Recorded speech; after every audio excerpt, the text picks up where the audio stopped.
इस्लाम एक मुकम्मल निज़ाम हयात है जिसमें शर्म हया के बारे में बहुत तकीद की गई है। ए नबी, मोमिन औरतों से कह दो कि वो अपनी निगाहों को नीचे रखें और अपनी शर्मगाहों की हिफाजत करें। बेहयाई जिस चीज़ में होती है उसे ऐबदार बना देती है और हया जिस चीज़ में होती है उसे जीनत बख्शती है। अखलाक के एतबार से सबसे वीक पॉइंट जो है वो इंसान की शर्मगाह है। बिल्कुल ठीक।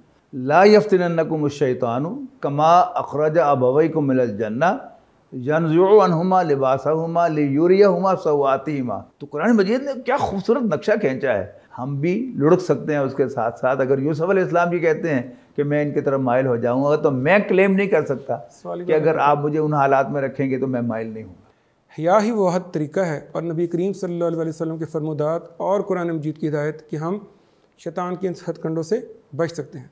बिस्मिल्लाहिर्रहमानिर्रहीम। मौजूद नाज़रीन, अस्सलाम वालेकुम। इस्लाम के बुनियादी नज़रियात के अगले प्रोग्राम के साथ आपकी खिदमत में हाज़िर हैं और मैं हूं आपका मेज़बान मोहम्मद सुहेल रियाज़।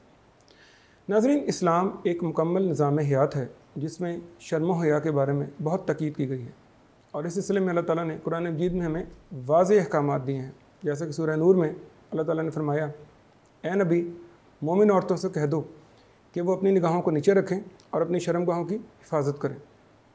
इसी तरह सूरह अहज़ाब में अल्लाह ताला ने फरमाया, और अपने घरों में ठहरी रहो और बेपर्दा होकर घरों से बाहर ना निकलो, जैसा कि दौरे जहलियत के ज़माने की औरतें बेपर्दा होकर बाहर घूमती फिरती थीं।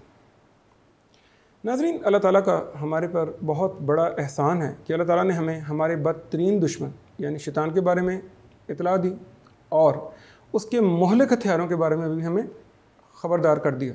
जैसा कि हदीस कुदसी है, अल्लाह ताला फरमाता है, निगाह शैतान के मोहलिक हथियारों में से एक हथियार है। जो कोई मुझसे डर के इसकी हिफाजत करेगा, मैं उसे ऐसा ईमान दूंगा जिसकी हिलावत वो अपने दिल में महसूस करेगा। और नबी करीम सल्लल्लाहु अलैहि वसल्लम ने फरमाया, बेहयाई जिस चीज़ में होती है उसे ऐबदार बना देती है और हया जिस चीज़ में होती है उसे जीनत बख्शती है। नाज़रीन, आज के प्रोग्राम में हम अपने उस्ताद मोहतरम डॉक्टर अब्दुल समी साहब से ये समझेंगे कि इफ़्फ़त और पाकबाज़ी की हिफाजत कैसे की जाए और शैतान के वो कौन से खुफिया हथकंडे हैं जिनसे वो गैर महसूस तरीके से हमलावर होता है और हमें नुकसान पहुंचाता है। प्रोग्राम का आगाज़ करते हैं। अस्सलाम वालेकुम डॉक्टर साहब। वालेकुम सलाम। डॉक्टर साहब, जैसे कि अब जानते हैं कि हमने जो हमारे आज का टॉपिक है वो है इफ़्फ़त और पाकबाज़ी। सबसे पहले मैं ये जानना चाहूँगा कि इस्लाम ने इफ़्फ़त और पाकबाज़ी को कायम रखने के लिए क्या निज़ाम हमारे लिए बनाया है? बिस्मिल्लाहिर्रहमानिर्रहीम। इंसान का किरदार बड़ी बुनियादी अहमियत का हामिल है और अरबी ज़ुबान में इंसान की शर्मगाह को फ़र्ज कहा जाता है। फ़र्ज के लफ्ज़ी मानी दरार के हैं। एक इमारत है, उसमें एक दरार जो है उसका वीक पॉइंट है। तो इंसान के जिस्म का अखलाक के एतबार से सबसे वीक पॉइंट जो है वो इंसान की शर्मगाह है। बिल्कुल ठीक। अगर कोई इंसान इसकी हिफाजत करता है तो वो एक मजबूत किरदार का हामिल शख्स होता है, और जो इसकी हिफाजत नहीं कर सकता या नहीं करना चाहता या नहीं करता तो वो एक कमज़ोर इंसान है, उसका कैरेक्टर कमज़ोर है। ठीक। डॉक्टर साहब, ये फरमाइए कि जिस तरह हमने आपसे समझा था किस्सा आदम इब्लीस में कि शैतान का जो बड़ा हथियार है वो इंसान के कपड़े उतरवाना है, आप क्या समझते हैं कि जो ये आजकल की फ़ैशन इंडस्ट्री और ये जदीद जो डिज़ाइन और फ़ैशन रोज़ नित नए रंग में आ रहे हैं, क्या ये इसी चीज़ का नया रूप है? जी बिल्कुल ऐसा ही मालूम होता है। कुरान मजीद की जिस आयत का आप हवाला दे रहे हैं उसके अल्फाज हैं, या बनी आदम ला यफ्तिनन्नकुम शैतानु कमा अखरज अबवैकुम मिनल जन्ना यनज़ुउ अन्हुमा लिबासहुमा लियुरियहुमा सवातिहिमा इन्नहु यराकुम हुवा व कबीलुहु मिन हैसु ला तराउनहुम इन्ना जालना शयातीना औलिया लिल्लज़ीना ला युमिनून। ए आदम के बेटो, मुझसे आपसे हम सब से खिताब है, देखना शैतान तुम्हें किसी फितने में मुब्तला न कर दे, जैसे उसने तुम्हारे माँ बाप को यानी आदम व हव्वा को उनके कपड़े उतरवा कर जन्नत से निकलवाया था। ठीक। यकीनन शैतान और उसका कुनबा यानी उसकी सुलभी और मानवी ज़ुर्रियत औलाद यराकुम तुम्हें देखते हैं मिन हैसु ला तराउनहुम जहाँ से तुम उन्हें नहीं देखते। ठीक। तो जो फैशन इंडस्ट्री जो है, इस पर बाकायदा मॉनिटर किया जाता है कि हमने फ़लाँ कौम के इतने कपड़े उतरवा दिए, ठीक। फ़लाँ कौम जो है वो रजिस्ट कर रही है, लिहाजा अब मुख्तलिफ बहानों से उसके कपड़े जिस्म जो है वो नंगा किया जाता है। ख़ास तौर पर औरत का जिस्म, यानी कभी तो उसका पौंचा ऊपर चढ़ा दिया जाता है ताकि उसकी आधी पिंडली जब वो नंगी हो जाए, जो कि मर्द की नंगी होनी चाहिए, औरत की ढकी होनी चाहिए। फिर कभी जो है वो पांचा जो है वो बिल्कुल ज़मीन तक ले जाया जाता है और उसको इतना खुला कर दिया जाता है कि वो ज़रा भी ऑड पोजीशन में जाए तो उसकी सारी टांग जो है अंदर तक जो है वो ओपन हो जाए। फिर उसके साथ ही इस फैशन का हिस्सा क्या है कि फिर बाजू भी खुले होंगे, और इतने खुले होंगे कि अगर ज़रा वो हाथ उठाएगी तो उसकी बगल भी नज़र आएगी और उसके गिरदो नवा के जो आज़ा हैं वो भी नज़र आएंगे।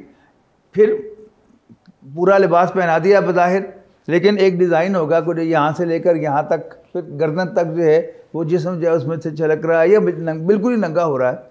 ये सब क्या है? मुख्तलिफ बहानों से इंसानों के कपड़े उतरवाना और उसे दलील करना। बिल्कुल ठीक।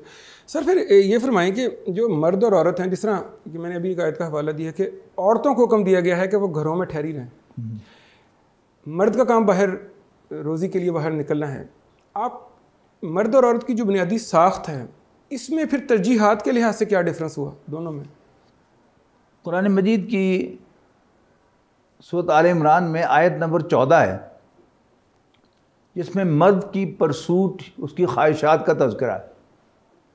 ज़ुय्यिना लिन्नासि हुब्बु शहवाति मिनन निसाई वल बनीना वल क़नातिरिल मुक़ंतरति मिनद दहबि वल फ़िद्दति वल ख़ैलिल मुसव्वमति वल अनामि वल हर्थ ज़ालिका मताउल हयातिद दुनिया वल्लाहु इंदहु हुस्नुल माआब। लोगों के लिए पुरकशिश बनाई गई हैं उनकी ख्वाहिशात की मोहब्बतें।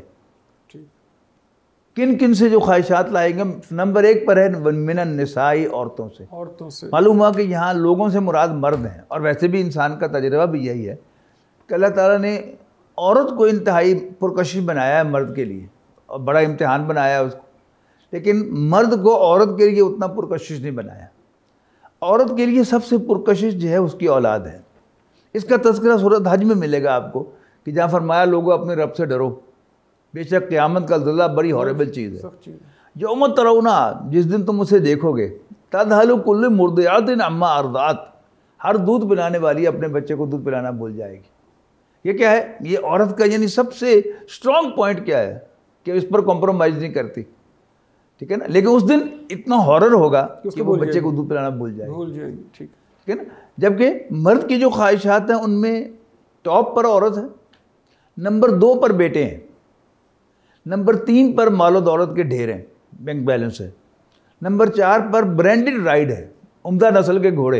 यानी आज हमारा घोड़ा जो है वो 4 व्हीलर है, तो उसमें ब्रांड जो है वो क्या है? वो मर्द की कमज़ोरी है। अगर उसके पास 4 व्हीलर तो एक मेहरान भी है, काम देती है, लेकिन उसका जी चाहता है कि कल्टस ले लूँ, कल्टस है तो फिर मैं करोला ले लूँ, करोला है तो फिर होंडा सिविक ले लूँ, एंड वो चलता जाएगा। ब्रांड के साथ, गाड़ी के ब्रांड के साथ इंसान को मोहब्बत होती है।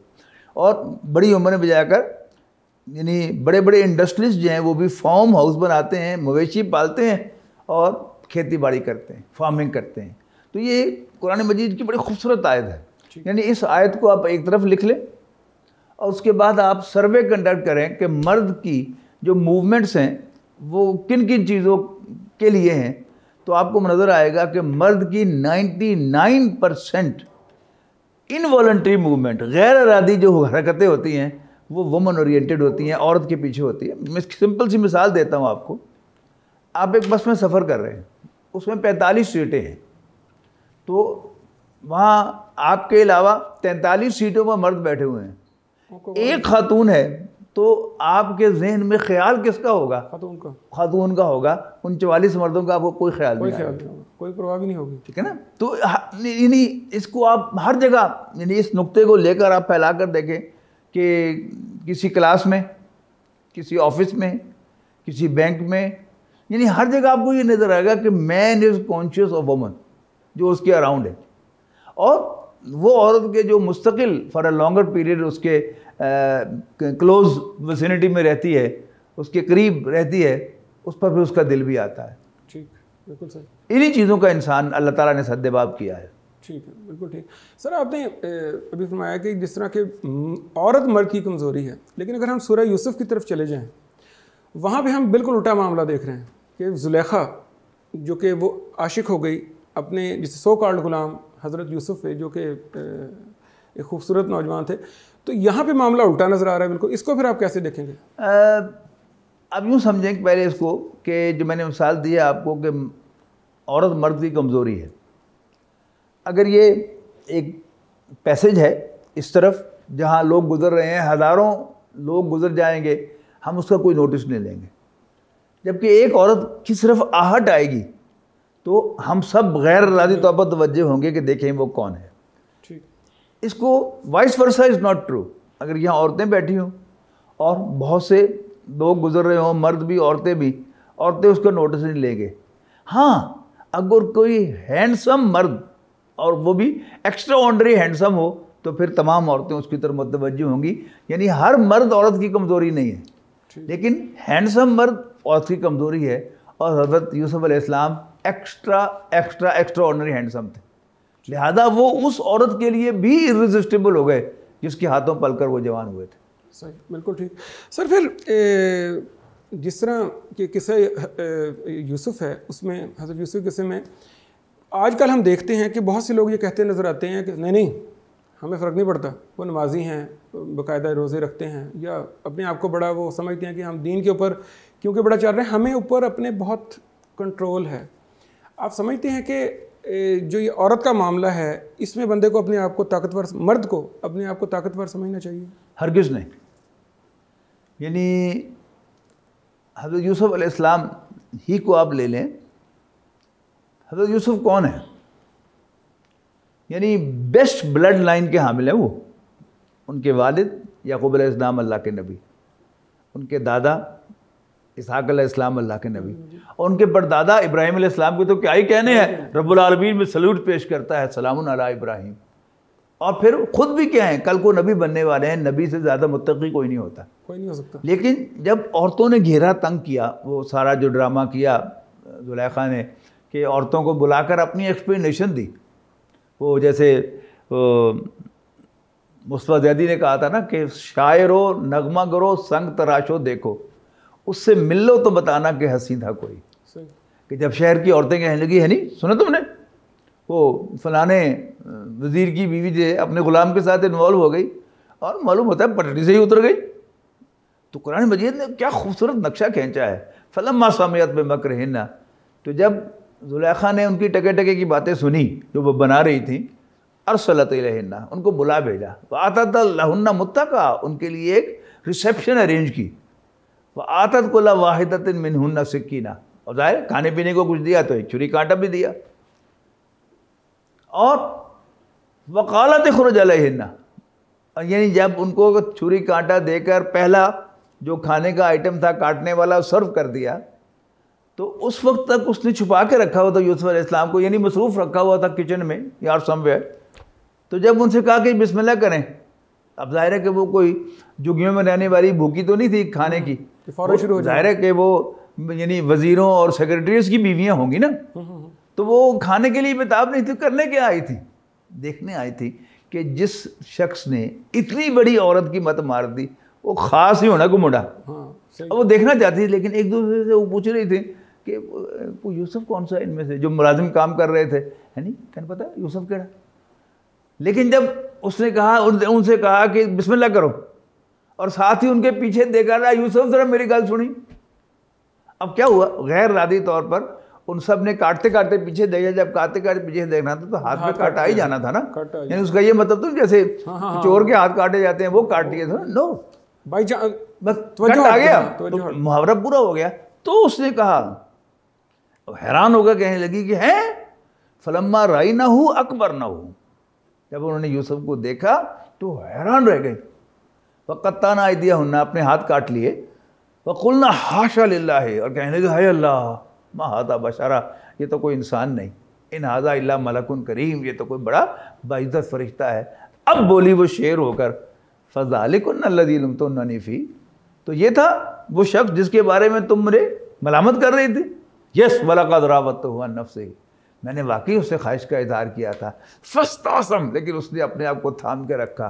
और उसके बाद क्या कहा, वला इल्लम यफ़अल मा अमरुहु लयुस्जरन्न वला यकून मिनस साग़िरीन, अब भी अगर मेरी बात नहीं मानेगा तो फिर जेल भेज दिया जाएगा और फिर ये जलील होकर रह जाएगा। यानी इतराफ़ जुर्म उसने कर लिया, लेकिन अब उस क्लोज महफिल में किया ना, जब सारी नंगी हो गई उसके सामने। बिल्कुल ठीक, बिल्कुल उस पर जो यूसुफ अलैहिस्सलाम का रिस्पॉन्स है वो है हम मर्दों के लिए असल हिदायत, कि यूसुफ अलैहिस्सलाम ने कहा कि रब्बि सिजनु अहब्बु इलैया मिम्मा यदूननी इलैह, रब्बा जिधर मुझे ये बुला रही हैं उससे मुझे जेल अच्छी है। व इल्ला तसरिफ़ अन्नी कैदहुन्ना, और अगर तूने इनके मकरो फ़रेब, इनकी चालों को मुझसे दूर न किया, अस्बु इलैहिन्ना, तो मैं उनकी तरफ माइल हो जाऊँगा, व अकुम मिनल जाहिलीन, और मैं जज्बाती हो जाऊँगा।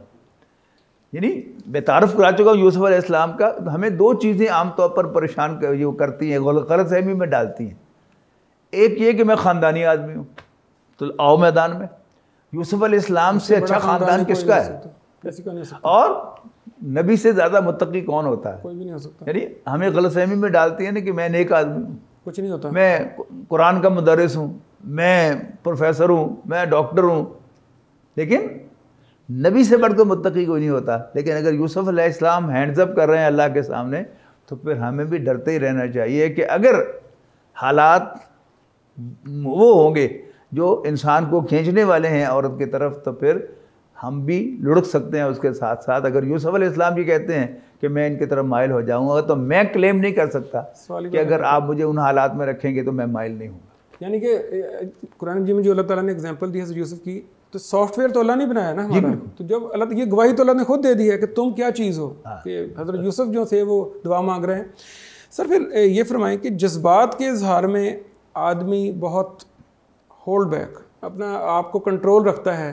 कहते हैं ना कि वो औरत को फंसा लिया या अपने दाम में ले आए, औरत जज्बात में आके अपनी ट्रैक से लुढ़क जाएगी, बंदा अपने आप को बड़ा कंट्रोल रख के चलेगा। हालांकि जिस तरह के आपने फरमाया कि मर्द की कमज़ोरी औरत है, तो इसको फिर आप कैसे देखेंगे? असल में क्या है कि जज्बात के इजहार में, जज्बात के कंट्रोल में अल्लाह ताला ने फ़र्क रखा है। इसको बच्चों से समझें। जहाँ तक इल्म का ताल्लुक है, हर बाद में आने वाली नस्ल इल्म में पहली नस्ल से ज़्यादा होती है, बिल्कुल कोई शक नहीं। लेकिन क्यों दुनिया के कानून में 16 साल से 18 साल से कम उम्र के बच्चे को सफ़र करने की अकेले इजाज़त नहीं है? 16 साल से कम उम्र के बच्चे को घर में अकेला छोड़ने की इजाज़त नहीं है इंटरनेशनल कानून में। क्यों?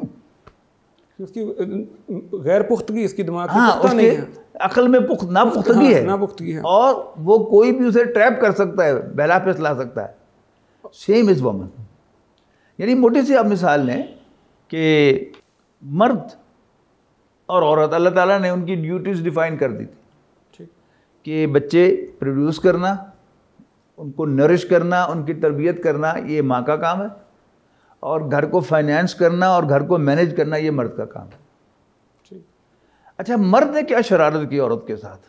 जुल्म किया कि औरत को कहा कि ये जो रिलीजियस लोग हैं, मौलवी लोग हैं, ये तुम्हें घर में बंद कर देना चाहते हैं, आओ तुम भी हमारे शाना बशाना आ जाओ। और क्या किया? यानी जो काम अल्लाह ने औरत को असाइन किए थे वो तो कभी मर्द कर ही नहीं सकता, ऑब्वियसली नहीं कर सकता। ना वो प्रेग्नेंट हो सकता, ना वो हामिला यानी हमले कंसीव कर सकता है, और ना ही वो नरिश कर सकता है। उसके तो पिस्तानों के अंदर वो दूध नहीं है, वो तो औरत ही की जिम्मेदारी है। लेकिन फाइनेंस करना अल्लाह ने मर्द के जिम्मे डाला था। मर्द ने बड़े हिसाब से उसको बेवकूफ़ बना के उसको शाना बेशाना ले आया, जबकि उसके शाना बेशाना तो नहीं किया। क्या हो, हम भी प्रेगनेंसी शेयर कर लेते हैं, 4 महीने तुम प्रेग्नेंट हो जाना, 4 महीने मैं प्रेग्नेंट, ऐसा हो ही नहीं सकता ना। लेकिन बहरहाल इसने अपने हिस्से का काम औरत से ले लिया, और औरत खुशी खुशी जो है वो आ गई कि मैं आज़ाद हो गई हूँ, और मैं मर्द के शाना बशाना आ गई। शाना बशाना कहाँ आई? बेवकूफ़ बनी। यानी मर्द ने फिर बड़ा टेक्निकली औरत को अपनी एनवायरनमेंट में प्रोड्यूस कर लिया है, बाहर भी, और जो उसका ख्वाहिश है उसको पूरा कर लिया है उसने। यानी उसकी ख्वाहिश है कि औरत को के एक माहौल में रहना, औरत से गुफ्तगू करना, उसकी स्माइल्स को एंजॉय करना, और फिर मज़ीद एंजॉयमेंट उससे करना। ये क्या है? ये मर्द की ख्वाहिश है। लेकिन वो कैसे पूरा करता है?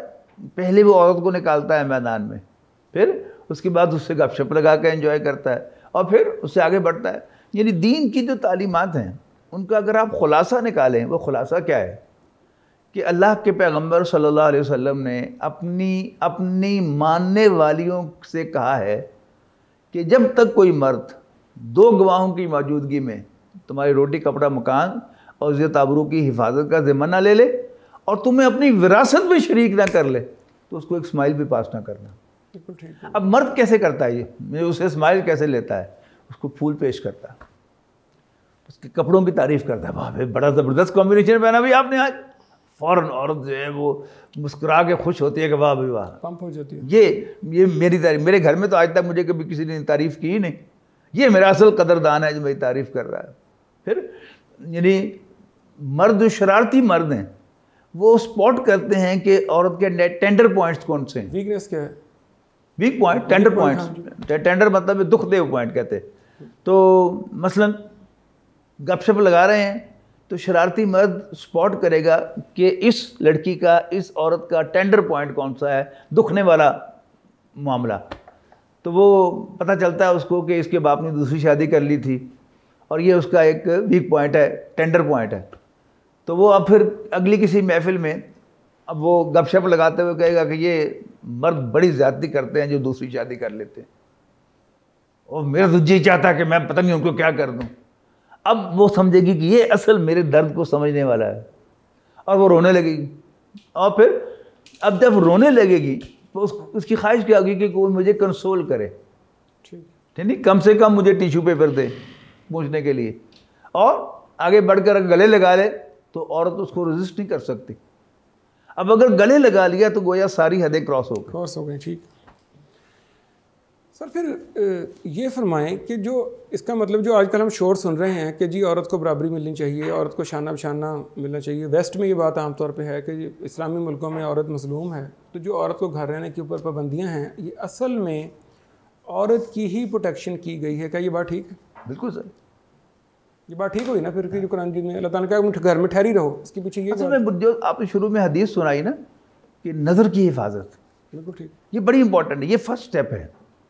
यानी इंसान की ये कमज़ोरी है कि अगर ख़ास तौर पर जिस्म के मखसूस हिस्से हैं, उसका गिरेबान है, ठीक है ना, ये इंसान औरत का बस सबसे सेंसिटिव हिस्सा है मर्द के लिए। ठीक, यानी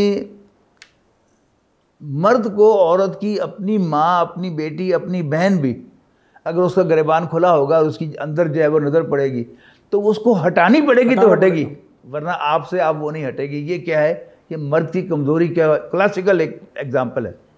ये जो अल्लाह ताला ने फरमाया ना सूरह नूर के जो हकाम है मर्दों के लिए भी औरतों के लिए भी, वो घर के अंदर क्या हकाम है, इसलिए कि रुकू शुरू होता है या अय्युहल्लज़ीना आमनू ला तदखुलू बुयूतन गैरा बुयूतिकुम हत्ता तस्तानिसू व तुसल्लिमू अला अहलिहा, कि ईमान वालो ऐसे घरों में दाखिल ना हो जो तुम्हारे नहीं है, यहाँ तक कि तुम सलाम भेज दो। अब सारे जो आकाम है अंदर क्या आकाम है, मोमिन मर्दों से कह दो कि वो अपनी निगाहें नीचे रखें और अपनी शर्मगाहों की हिफाजत करें। मतलब क्या है, घर में एक मर्द जो है वो है, ज़ाहिर है इंसान घर में कमीज़ उतारता है, उसको इजाज़त है, फिर तहबंद उसने बांधा हुआ है या अगर शलवार भी है तो फिर उसको हुक्म क्या है कि अपनी शर्मगाहों की हिफाजत करो, कि इतने फ्रीली ना बैठो कि तुम जो है वो बरहना हो रहे हो घर के अंदर रिलैक्स होके, और तुम्हारी बेटियां भी हैं, तुम्हारी माएँ भी हैं, तुम्हारी बहनें भी हैं, तो उनके सामने भी नहीं, हिफाजत करो। और दूसरी तरफ क्या है कि अब घर में कोई औरत है वो जितना मर्जी जो है वो कर ले, भरा उसने घर का कामकाज करना, कामकाज करने के लिए उसने बाजू भी चढ़ाने हैं, फर्श धोना है तो पांचे भी थोड़े से उठाने हैं, फिर घर में काम करते हुए उसने झुकना भी है, उसका गिरेबान भी खुला होना है, फिर उसने बच्चे को दूध पिलाना है, जितना मर्जी वो छुपा ले उसका जीनत उसकी एक्सपोज होगी। अब मर्द को हुक्म क्या है कि डोंट स्टेयर एट हर, यानी अगर नज़र पड़ी हुई सी तो वहाँ से हटा लो, निगाह नीची कर लो और अपनी शर्मगाहों की हिफाजत करो। उसके मुकाबले में जो अगली आयत में औरतों के लिए वो कुल्लिल मोमिनाति यग़ज़ुद्ना मिन अब्सारिहिन्ना व यहफ़ज़्ना फ़ुरूजहुन्ना, मोमिन औरतों से भी कह दो कि वो अपनी निगाहें नीची रखें और अपनी शर्मगाहों की हिफाजत करें और अपनी जीनत को ज़ाहिर ना होने दें। बिल्कुल ठीक। यहाँ जीनत जो है वो मैंने अर्ज किया ना कि औरत की जिस्म का सबसे अट्रैक्टिव हिस्सा मर्द के लिए वो उसका सीना है। उसका ख़ास तौर पर हुक्म दिया गया कि वल यदरिबना बिखुमुरिहिन्ना अला जुयूबिहिन्ना, और औरतों से कह दो, मोमिन औरतों से, कि वो अपना दुपट्टा जो है अपने गिरबान पर डाल लिया करें। मैंने किया ना कि जब वो झुकेगी घर में तो फिर उसका गिरबान खुलेगा, तो अगर इजाफी तौर पर दुपट्टा ऊपर डाला होगा तो फिर गिरबान में से झांके जाने की कोई इम्कान नहीं है। उसको जो मना किया गया है तो वहाँ करें। और फिर चाल ढाल के अंदर, यानी औरत जब चलेगी घर के अंदर जहाँ उसके महरम है, उसका जवान बेटा है, उसका भाई है, उसका बाप है, वहाँ जो कहा है कि वो चलते हुए जीनत ज़ाहिर ना होने दें। वहाँ जीनत से मुराद कोई पाजेब नहीं है, इसलिए कि पाजेब पहनी किस लिए है कि जो उसकी आवाज़ नहीं देनी। तो सही है। यानी वो क्या है, यानी चलते हुए अपने जिस्म को छलकाना, उससे मना किया गया है कि जो मर्द के लिए फितने का बाइस। बिल्कुल ठीक। और सर फिर ये जो मर्दों को तो सिर्फ यही कहा गया ना कि अपनी नज़रें नीचे रखें, लेकिन औरत का जो ख़ास हुक्म है अपनी, वो बाहर का हुक्म है। हाँ, ये तो अंदर का हुक्म था। ठीक है। यानी बाहर जब आप चल रहे हैं, ना मर्द निगाह नीची करके चल सकता है ना औरत, इसलिए कि आपने रास्ता जो है वो देखना है, ट्रैफिक को भी देखना है, खड्डे भी देखने हैं, सारा कुछ जो है आपने करना है, वो अंदर का हुक्म है। ठीक।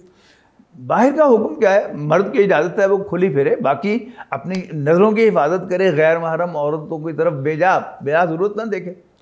सही है ना। अब आप सड़क पर जा रहे हैं, सामने से कोई औरत आएगी तो नज़र आएगी आपको, ऑब्वियसली नज़र आएगी, ठीक है ना, लेकिन बिला वजह उसके चेहरे पर फोकस ना करें, ठीक है ना। इसी तरह यानी राह चलते हुए, यानी आपके आगे कोई खातून मोटरसाइकिल पर जा रही है, मर्द की कमज़ोरियों में से एक कमज़ोरी है, मैं नोट करवाना चाहता हूँ इसी चीज़ को मैं आपके प्रोग्राम के हवाले से, कि कोई खातून आगे बैठी हुई मोटरसाइकिल पर, अब पीछे से मर्द जो उसकी ख्वाहिश है कि थोड़ा सा उसका कपड़ा ऊंचा हो जाए तो मैं उसकी कमर देख लूँ, और वो दुआएं कर रहा होता है कि इसका जो कपड़ा उठ जाए।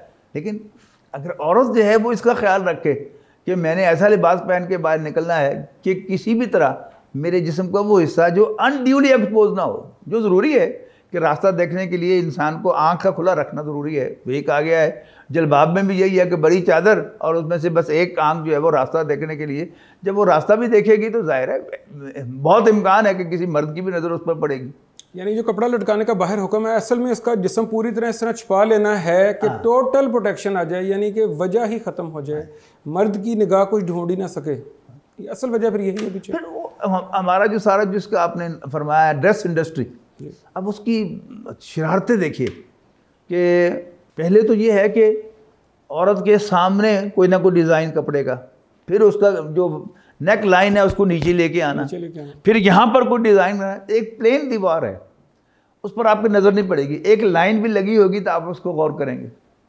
अब क्या है, वो डिज़ाइन पीछे भी ले गए, यानी पहले जो औरतों की कमीज़ों का डिज़ाइन था वो सिर्फ आगे होता था, अब पीछे भी है कि अगर कोई औरत के पीछे भी कोई चल रहा है तो वो भी ही हैज़ टू स्टेयर ये डिज़ाइन क्या है। ये सारी शरारतें हैं।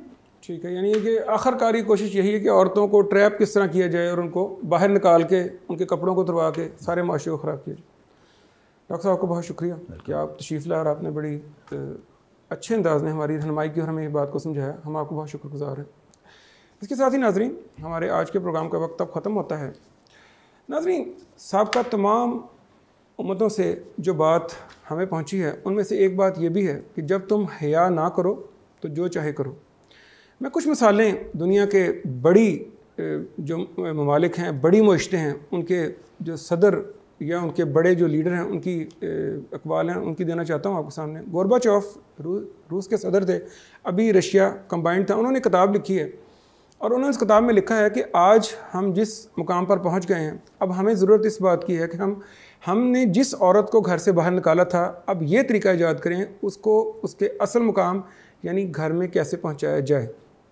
और यूरोप की जिनसी बेरहरवी देखकर जॉर्ज डब्ल्यू बुश ने नौजवान लड़के और लड़कियों को शादी करने का मशवरा दिया और उनसे इस बारे में रिक्वेस्ट की है। जबकि क्लिंटन, जो कि अमेरिका के एक मशहूर सदर हैं, उन्होंने अमेरिका के आज के हालात देखकर ये बात कही है कि ये वो वक्त दूर नहीं कि जब कुछ सालों के बाद अमेरिका में आबादी की बड़ी तादाद उन अफराद पर मुश्तमिल होगी जो शादी के बंधन के बगैर पैदा हुए हैं।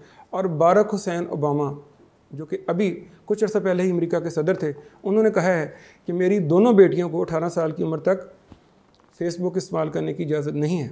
अब ज़ाहिर है पूरी दुनिया इनका फंडामेंटलिस्ट तो नहीं कह रही, ना उनको ये कह रही है कि उनकी तंग नज़री है। असल बात यह है कि इंसान की जो असल फ़ितरत है, इंसान अपनी फ़ितरत पे वापस आता है। हया ही वो हद तरीक़ा है और नबी करीम सल्लल्लाहु अलैहि वसल्लम के फरमुदात और कुरान मजीद की हिदायत कि हम शैतान के इन हथकंडों से बच सकते हैं। अपना, अपने अज़ीज़ व क़ारब, अपने दोस्तों, सबका ख्याल रखिएगा। आइंदा किसी नए मौजू के साथ फिर हाज़िर होंगे। तब तक के लिए इजाज़त। अल्लाह हाफ़िज़।